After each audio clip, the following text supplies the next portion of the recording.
چنانچہ ایک روایت میں آتا ہے میکائیل فرشتہ اتنا بڑا فرشتہ ہے، اتنا بڑا فرشتہ ہے کہ اگر ساری کائنات کے پانی اکٹھے کر کے اس کے سر پہ ڈالے جائیں تو ایک قطرہ پانی کا زمین پہ نہیں گرے گا، اتنا بڑا۔ لیکن جب اللہ تبارک و تعالیٰ کے سامنے حاضر ہوتا ہے تو اللہ تبارک و تعالیٰ کی ہیبت اور خوف سے اور اس کی کبریائی کی طاقت سے پگھلتا پگھلتا پگھلتا مکھی کے سر کے برابر ہو جاتا ہے۔ یہ معرفت ہے جو اس اتنے بڑے فرشتوں کو پگھلا رہی ہے۔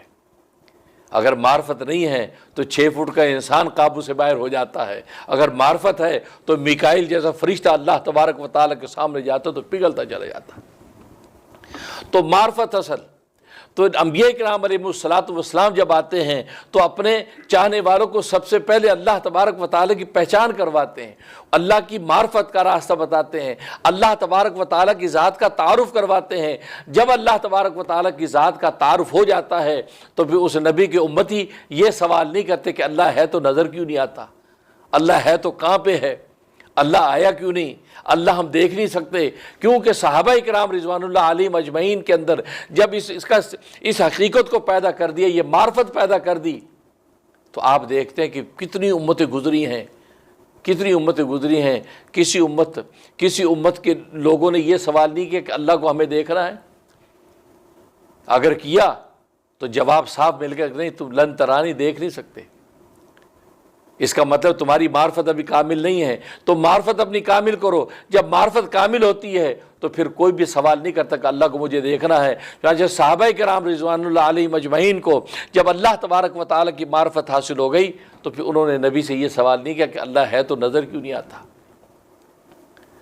اس لیے معرفت کی ضرورت ہے۔ چنانچہ جیسے میں نے گزشتہ جمعے میں عرض کیا تھا کہ عبادت کی حقیقت کے عناصر ثلاثہ ہیں، ایک علم ہے، دوسرا عمل ہے اور تیسرا حال ہے۔ سب سے پہلے اس عبادت کا علم انسان کو ہوتا ہے کہ عبادت کرنی کیسے ہے، اس کے بعد عبادت پہ عمل کرتا ہے کہ عبادت کا پریکٹیکل طریقہ یہ ہے، اور تیسرا اس عبادت کو اپنا حال بنا لے۔ عبادت انسان کی طبیعت ثانیہ بن جائے، جب اس کا حال بن جاتی ہے تو پھر یہ عبادت سے تخلف نہیں کرتا، اب یہ عبادت کو بھی چھوڑتا نہیں ہے۔ عبادت اگر آگے پیچھے بھی ہوتی ہے تو بے چین ہو جاتا ہے، نماز اگر چھوٹتی ہو تو تڑپنے لگتا ہے، نماز قضا ہوتی ہے تو بے چین ہو جاتا ہے۔ یہ نہیں کہ پڑھ لی تو پڑھ لی، نہیں پڑھی تو نہیں پڑھی، یہ کیفیت نہیں ہوتی۔ کیوں؟ اس لیے کہ اس کو علم تو حاصل ہے، عمل تو حاصل ہے، کہ حال نہیں ہے۔ جب عبادت حال بن جاتی ہے اب یہ عبادت سے چھوٹتی نہیں ہے، اب اس پہ تخلف نہیں ہے۔ لیکن یہ تینوں چیزیں حاصل کیسے ہوں گی؟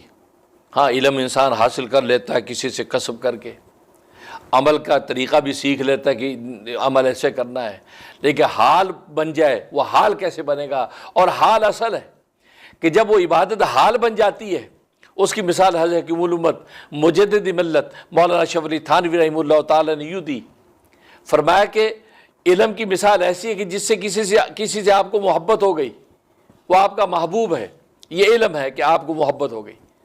اور عمل یہ کہ آپ اس کو اچھے اچھے کھانے کھلا رہے ہیں، خوبصورت تحفے اس کو دے رہے ہیں، کو تحفے آپس میں جو ایکسچینج ہو رہے ہیں، تو یہ عمل ہے، اس محبت کا اظہار آپ اس انداز سے کر رہے ہیں۔ اور تیسرا فرما حال یہ ہے کہ اب وہ جب چلا گیا، دور ہو گیا، تو اس کے بغیر طبیعت بے چین ہو رہی ہے، تڑپ رہے ہیں، اس کو یاد کر رہے ہیں۔ ورنہ فرمایا عام حالات میں کتنوں کو ہم دسترخوان پہ کھانا کھلا کے رخصت کر دیتے ہیں، لیکن اس کی جدائی میں تڑپتے نہیں ہیں۔ لیکن جس کو کھانا کھلا کے اس کی جدائی میں تڑپ پیدا ہو رہی ہے، اس کے لیے بے چینی پیدا ہو رہی ہے، فرمایا یہ حال ہے۔ یہ محبت صرف علم نہیں رہ گئی، محبت صرف عمل نہیں رہ گئی، بلکہ محبت اس کا حال بن گئی ہے۔ اب محبوب کے بغیر اس کا ایک پل جی نہیں لگتا ہے۔ فرمایا کہ عبادت اپنی حقیقت کے ساتھ اسی وقت انسان کے اندر پیدا ہو سکتی ہے کہ جب علم اور عمل کے ساتھ اس کو اپنا حال بنا لے۔ اور حال فرمایا کیسے بنے گا؟ حال بنے گا معرفت سے۔ معرفت سے اللہ تبارک و تعالیٰ کی جب معرفت حاصل ہو جائے گی، اس عابد کو اپنے معبود کی معرفت حاصل ہوگی، اس راضی کو اپنے مرزوق کی معرفت حاصل ہوگی، اس مخلوق کو خالق کی معرفت جب حاصل ہو جائے گی تو عبادت کا حال بننے لگے گی، عبادت کا حال بننے لگے گی۔ اس لیے فرمایا کہ لیعبدون سے مراد لیعرفون، تاکہ اللہ تبارک و تعالیٰ کو ہم پہچان لیں۔